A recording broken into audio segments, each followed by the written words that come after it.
to me that I was just recording them and like sending them to my friend so we can laugh about how ridiculous some of it is.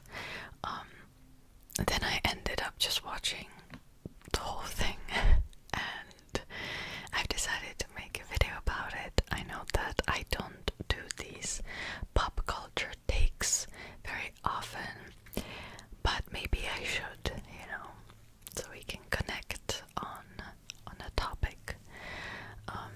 Okay, before I'll start, and I will actually talk you through the controversy, the plot, some of the spoilers. So if you haven't watched it and you're planning on watching it, this video might not be for you.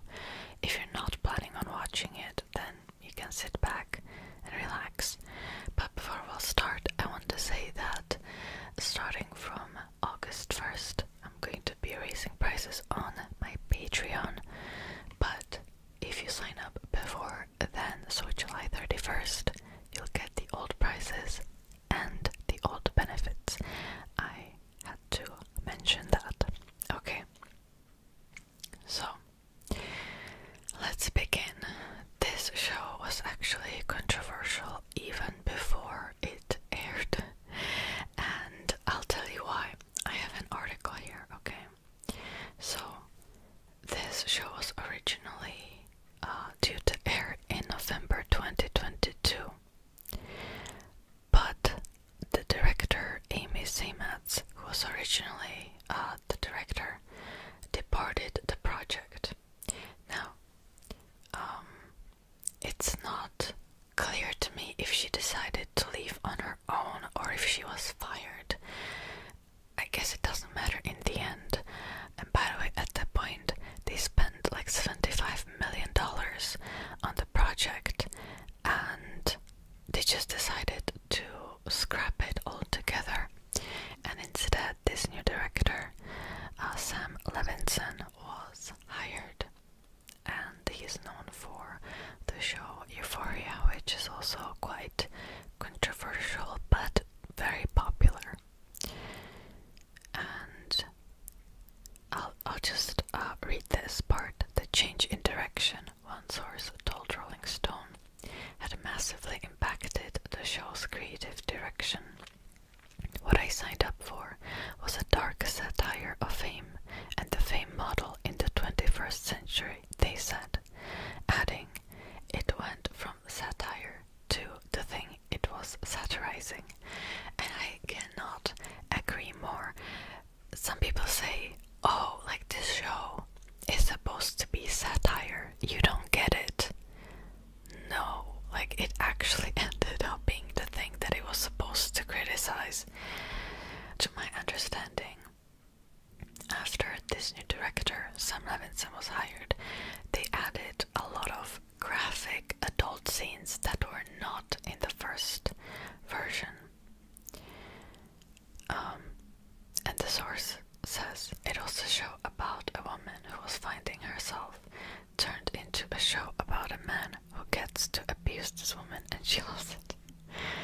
Yeah, that's exactly how this show is, really. And to my understanding, The Weeknd was also heavily involved in the creation of this project. So it's not just the director himself, it's also The Weeknd. And allegedly there were even more graphic scenes, but they decided to scrap that. So apparently it was even worse. Now, I'll actually talk about the show itself. I just wanted to give you like a brief description. There's just so many things surrounding this show that I could probably sit here for an hour just to talk about the controversies, but let's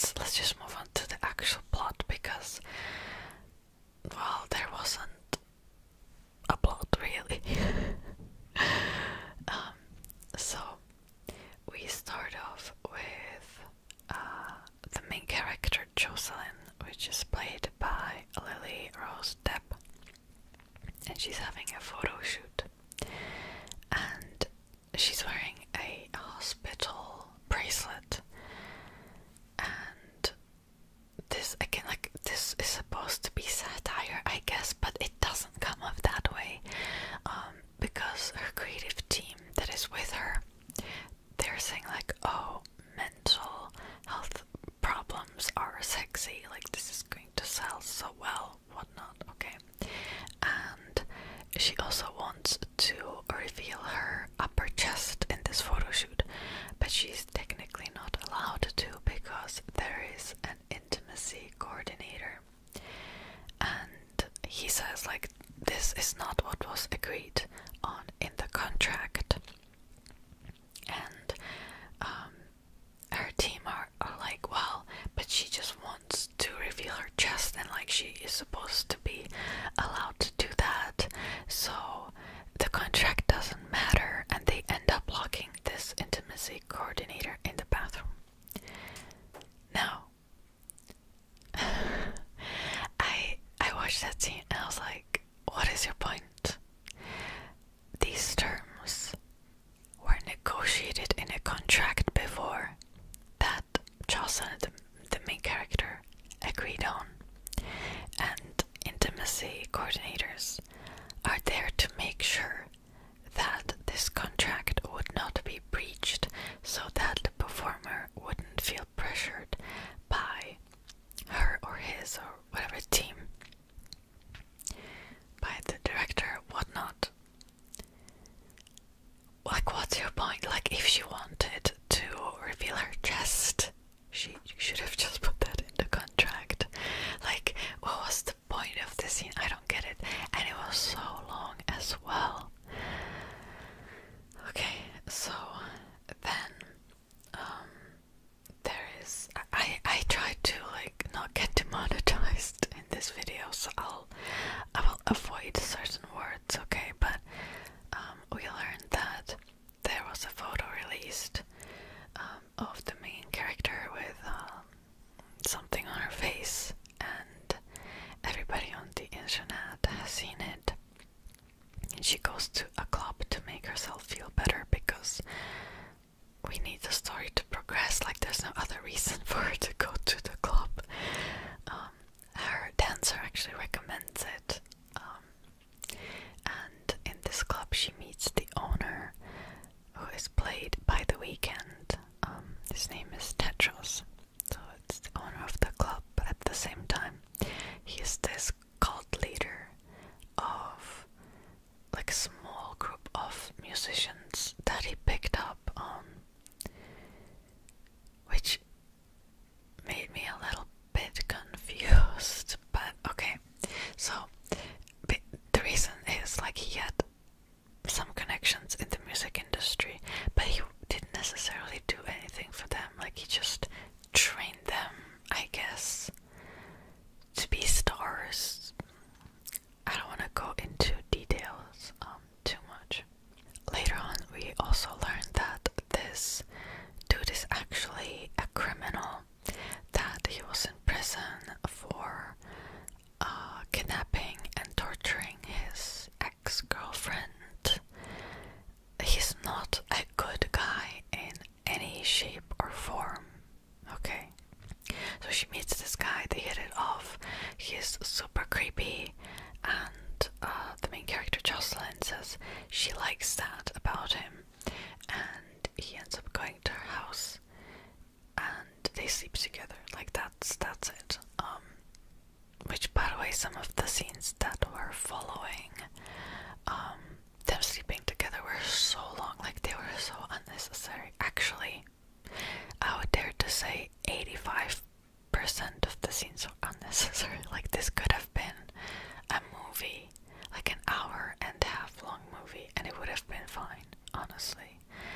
But anyways, and because of this guy, Jocelyn discovers herself, and she wants to make some music with him. She feels so inspired, and she thinks that this is her key to success. This random ass dude from a club.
hitting her with a hairbrush.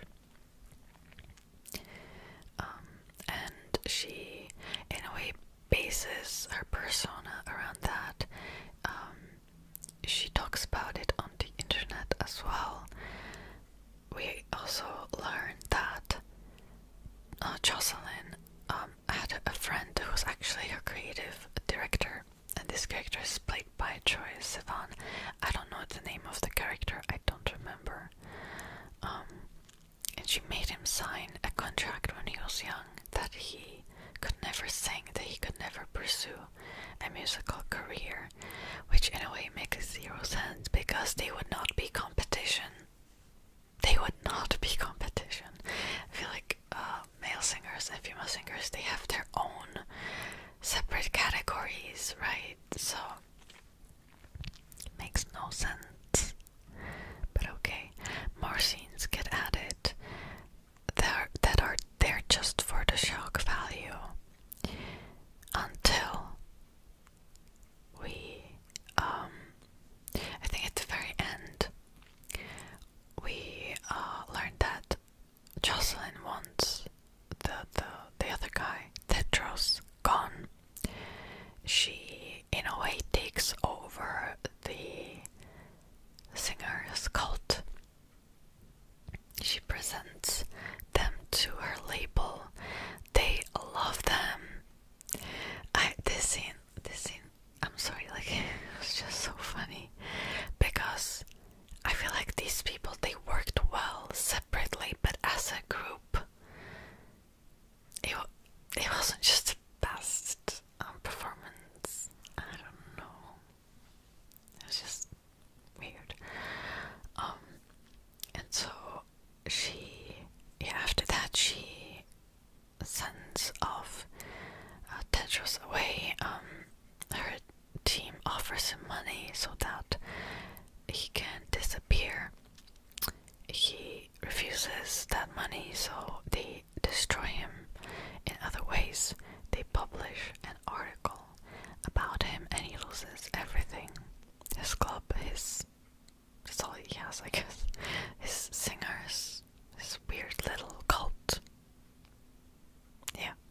So Tedros loses everything, and then he goes to one of Jocelyn's shows, and he can go there on like an artist pass, but only through his real name, which I guess is a symbolism of the fact that Jocelyn accepts his past and what he has done, the fact that he's a criminal. What's your point again? And he meets her and he looks at this hairbrush, and this hairbrush is significant because that was the hairbrush that Jocelyn's mom was supposed to abuse her with. And he looks at this hairbrush and he goes, but that's a new hairbrush, and that is supposed to be the huge plot twist. I'm not gonna lie, I didn't get it the first time around. I just thought that, Jocelyn just moved on from her past because she bought a new hairbrush. Like, that was my interpretation. I did not understand at first that actually Jocelyn made everything up. She made the abuse up just so Tedros would do the same thing to her in bed so she could make better music.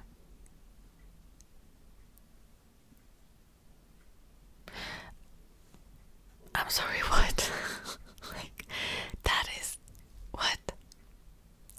And we learned that actually Jocelyn is supposed to be the villain all along. She also ruins her dancer's career by not letting her debut with a song that the label originally offered her. This character of the dancer is played by Jenny from Blackpink, by the way. Also, she was the reason why Troye Sivan's character was tortured by Tedros, because he just witnessed the abuse and did nothing about it, but there was no abuse. And yeah, Jocelyn's character is supposed to be the villain all along. Now, this could have worked if her character was written well. She had no personality, like she had no original ideas. It felt like just watching her sometimes, and just overall I didn't like it, because suddenly this guy, this past criminal, is supposed to be the good guy. Are we really supposed to believe that? Okay. Because, okay, let's just say Jocelyn lied about her past to gain attention from fans, to gain attention from Tetros as well. She ruined her dancer's career. She's not a good person, okay? She's not. But this dude, Tetros, actually committed really serious crimes. Like, those things are not the same. So what was the point? You know, how can you make a plot twist like that but don't add much to the plot twist? You know?